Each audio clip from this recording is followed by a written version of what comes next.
నమస్తే. This is Gauri. Welcome to our channel. ఈ రోజు మనతో పాటు సీనియర్ అనలిస్ట్ కృష్ణకుమారి గారు ఉన్నారు. వారితో మాట్లాడదాం. నమస్తే. మా తిరుపతి లడ్డూకి సంబంధించి కోట్లాది భక్తులు ఆ లడ్డూ ప్రసాదం కోసం దర్శనం అవ్వంగానే ఎంత పెద్ద క్యూ అయినా సరే వాళ్ళు ఇచ్చే ఆ చిన్న ప్రసాదం కోసం వెయిట్ చేస్తూ ఉంటారు. అండ్ వాళ్ళు వెళ్ళేటప్పుడు ఇవ్వడానికి లడ్డూలు ప్రసాదంగానే తీసుకెళ్తారు. అక్కడ ఏమి ఇచ్చినా వాళ్ళకి సంబంధం ఉండదు.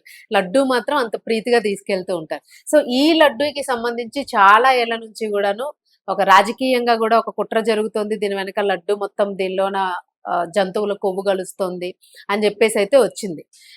కోర్టులో ఆల్రెడీ కేసు నడుస్తూనే ఉంది. మరి ఇప్పుడు తాజాగాను రాజకీయ నాయకులు ఇప్పటి వరకు ఇందులో లాగలేనప్పటికీ కూడా టిటిడి చైర్మన్ గా ఉన్న వైవి సుబ్బారెడ్డి గారిని ఇప్పుడు దీనిలోనే ఆయన అసిస్టెంట్ పిఏగా పనిచేసిన అప్పన్న అనే వ్యక్తిని ఆయనే బినామీగా ఉన్నారు అని చెప్పేసి బయటికి ఇప్పుడు కేసు దాని వైపు యూటర్న్ తీసుకుంది. మళ్ళీ సిట్ అది వేస్తామని. సో మీరేమంటారు అసలు? అంటే అసలు ఏంటి మాయ ఎందుకు జరుగుతుంది? ఎక్కడ మిస్టేక్ వస్తుంది దీనిలో? ఎక్కడ మిస్టేక్ రాదు, డబ్బుల దగ్గరే వస్తుంది. అంతే అంటారు. ఎక్కడ దేవుడు ఉంటాడో అక్కడ డబ్బులు ఉంటాయి, ఎక్కడ డబ్బులు ఉంటుందో అక్కడ అవినీతి ఉంటది. భక్తి భక్తులకు ఉంటది. అంటే వాళ్ళ భక్తి కూడా జోగి రమేష్ మొన్న అరచేతిలో కర్పూరం వెలిగించాడు. దాన్ని మరి తడిపే అంటించాడో ఏం జరిగిందో తెలియదు, అది వెంటనే ఆరిపోయింది. పైగా కొంతమంది ఏమంటున్నారంటే ఏదో దేని మీద పెట్టుకున్నాడు, చేతిలో పెట్టలేదు, డైరెక్ట్ గా చేతి మీద పెట్టలేదు, కాలుతుందని అన్నారు. మరి ఇట్లాంటివి ఈ దేవుడితో పరాజకాలు దేనికి? మీరు నిజంగా దేవుడిని నమ్మేవాళ్ళు అంటే ఇప్పుడు నాలాంటి వాళ్ళు ఉన్నారనుకోండి, నేను దేవుడిని నమ్మను, నాతో పేచీయలేదు. దేవుణ్ణి నమ్మేవాళ్ళు ఇలాంటి మోసాలు చేస్తే ఇప్పుడు ఆ అప్పన్న కూడా దేవుడిని నమ్ముతాడుగా, వైవి సుబ్బారెడ్డి గారు కూడా నమ్ముతాడుగా. వైవి సుబ్బారెడ్డి గారి భార్య ఇంకా పరమ భక్తురాలుగా. అసలు ఆమె నోరు తెరిస్తే దేవుడు, నోరు మూస్తే దేవుడు అన్నట్టు ఉంటది. నిజానికి వైవి సుబ్బారెడ్డి గారి భక్తితో నాకు తెలియదు, కానీ ఆవిడ మట్టుకు నిజంగా మనసా వాచ కర్మణ భక్తిని నమ్మే ఆవిడ ఈ రోజు ఇప్పుడు ఏదో ఆయనకు పదవి వచ్చిందని కాదు, ఎప్పటి నుంచో ఆవిడ భక్తురాలే.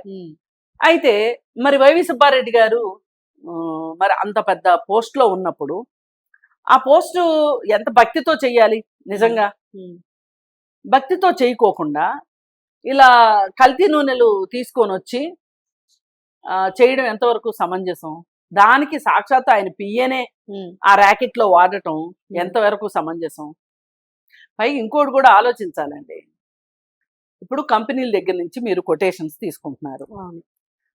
కొటేషన్స్ తీసుకుంటున్నప్పుడు మీరు అతి తక్కువ కొటేషన్ వచ్చిందే మీరు ఇస్తారు, కాంట్రాక్ట్ ఇస్తారు. అతి తక్కువకి నెయ్యి ఎట్లా దొరుకుతుంది చెప్పండి? దానిలో మళ్ళీ కమిషన్స్, ఇప్పుడు దీనికి మనం ఒకటి మాట్లాడుకోవాలి, ఒక విషయం. ఇప్పుడు వేరుశెనగ నూనె ఉంది. ఇది ఎవరో ఒక సోషల్ మీడియాలో ఒక ఆయన చెప్పేంత వరకు నాకు కూడా అర్థం కాల, దాని క్వాంటిటీ, దానిలో ఉన్న కిటుకు అర్థం కాల. కిటుకు ఏంటంటే 1 కిలో వేరుశెనగ నూనె తయారు కావటానికి 3.5 కిలోలు వేరుశెనగ గింజలు పడతాయి. 3.5 కిలోలు వేరుశెనగ కిలోలు అయితే 1 కిలో, 1 కిలో ఆయిల్ వస్తుంది. మరి కిలో వేరుశెనగ గుళ్ళు ఎంత తక్కువ వేసుకున్నా, రైతు దగ్గర నుంచి డైరెక్ట్ గా కొనుక్కున్న, ఆళ్లే పండించిన కిలో 80 రూపాయలన్నా లేదే, వేరుశెనగ గుళ్ళు రావు. ఇవాళ ఓపెన్ మార్కెట్ లో 120 రూపాయల దగ్గర నుంచి 160 రూపాయలు, 180 రూపాయల వరకు కిలో వేరుశెనగ గుళ్ళు ఉన్నాయి. సరే, ఈయన పండించి 80 రూపాయలకే పండించాడు అనుకుందాం, దిగుబడి తెచ్చుకున్నాడు అనుకుందాం. ఆయనే వేరుశెనగ నూనె తీసి అమ్మాడే అనుకుందాం, 240 రూపాయలు ముడి సరుకు. మళ్ళీ దాని మిషనరీ, లేబరు, ఎలక్ట్రిసిటీ, ఇవన్నీ, ప్యాకింగు, మార్కెటింగు, ట్యాక్స్లు, ఇవన్నీ చూసుకుంటే కిలో ఎంత పడాలి? డబల్ అవ్వాలి. కానీ డబల్ ఏంటమ్మా, ఇప్పుడు ముడిసరికే 240 అవుతుంది, దానికి ఖర్చులు ఇంకో 120 రూపాయలు వేసుకోవాలి పైన, మేకింగ్ ఛార్జెస్ మొత్తం అన్ని కలిపి. అప్పుడు ఎంత అయింది? 360 రూపాయలు అయింది. 360 రూపాయలు అయింది. ఇప్పుడు మార్కెట్లో, బయట మార్కెట్లో 380 రూపాయలు ఆయిల్ దొరుకుతుంది కిలోకి. ఏది? మంచి ఆయిల్. ఇప్పుడు కోల్డ్ ప్రెస్డ్ ఆయిల్స్ అని అమ్ముతున్నారు కదా, ఆ ఆయిల్స్ 400 పైన ఉన్నాయి. అంటే దీన్ని బట్టి మనకి బయట మార్కెట్లో మొన్నటి వరకు కూడా లీటరు వేరుశనగ నూనె 106 రూపాయలకి దొరికింది. ఈ 106 రూపాయలకి దొరికే నూనెలో అసలు వేరుశనగ నూనె ఎంత, కల్తీ ఎంత? 10% వేరుశనగ నూనె, 90% కల్తీ మేడం. కల్తీ. అట్లాగే ప్రైస్ కి ఇవ్వగలరు. అట్లాగే ఇవాళ నెయ్యి, ఇది బాగా అర్థం అవటం కోసం నేను ఎగ్జాంపుల్ చెప్పా. ఇప్పుడు నెయ్యి ఉంది, నెయ్యి కిలో, మంచి నెయ్యి 600 రూపాయలు ఉంది కిలో. 600 నుంచి కొంచెం ఎక్కువనే ఉంది, కానీ 600 లోపు నెయ్యి దొరకట్లా కిలో. అంటే మీరు ఆవుల్ని పెట్టి మీరే నెయ్యి తయారు చేస్తే కూడా మీకు ఎంత తక్కువ వేసుకున్నా 400 రూపాయలకి తక్కువలో నెయ్యి దొరకదు. కానీ టీటీడీ బోర్డుకి బోలెడు పొలం ఉంది, చాలా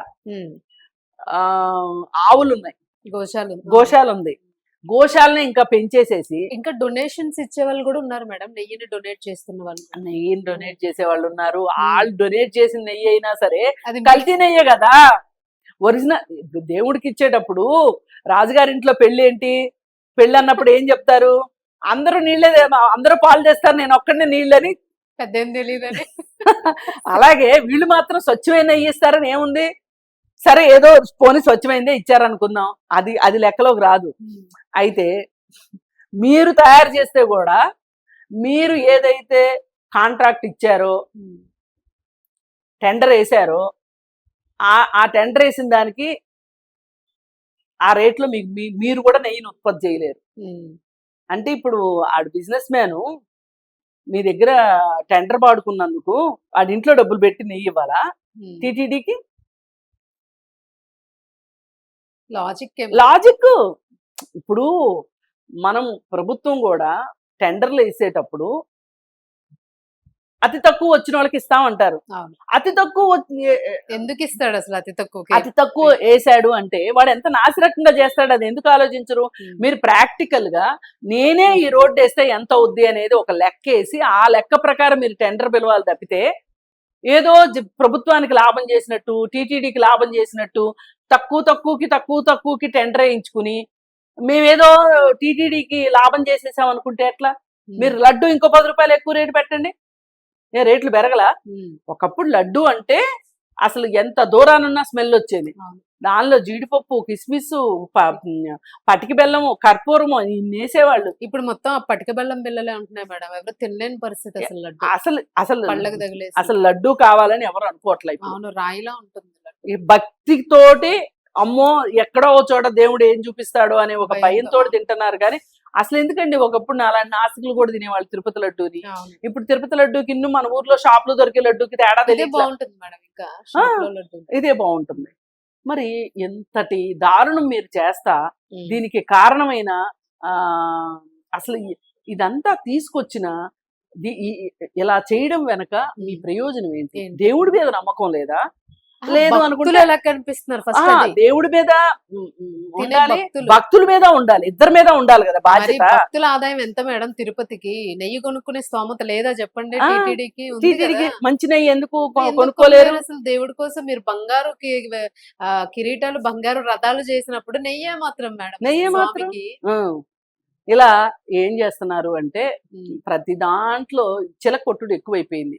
మార్జిన్ నాకెంత, నా వాటా ఎంత, నా వాటా ఎంత, లాభం ఇప్పుడు బయటకు వచ్చింది. అసలు ఎందుకు ఇంత? ఇప్పుడు ఒకటండి, గుడి బడి అని ఒక మాట ఉంది. మీరు ఎక్కడన్నా అన్యాయాలు చేసుకోండి, ఎక్కడన్నా ఏమైనా చేసుకోండి, గుడి బడిని మినహాయించండి అంటారు. ఎందుకంటారు? కరెక్టే మేడం. అందుకని ఆ ఇంగిత జ్ఞానం లేదు కాబట్టి వాళ్ళ పాములు పుట్టలు అట్లా పగులుతున్నాయి, పాములు బయటకు వస్తున్నాయి. ఇంకెన్ని పాములు వస్తాయో చూడాలి. ఇంకా దీని వెనకైతే ఇది రాను రాను కొంచెం పెద్దగానే ఉంది మేడం. ఈ ఇష్యూకి సంబంధించి అయితే మాత్రము చాలా విషయాలు బయటకు వచ్చే అవకాశం ఉంది అని అంటున్నారు. సో చూడాలి మరి. అట్లీస్ట్ అదైనా బయటకు వస్తే ఇప్పుడైనా కనీసం ప్యూర్ నెయ్యిని వాడగానైతే ప్రసాదం తినొచ్చు భక్తులు ప్రశాంతంగా. Thank you.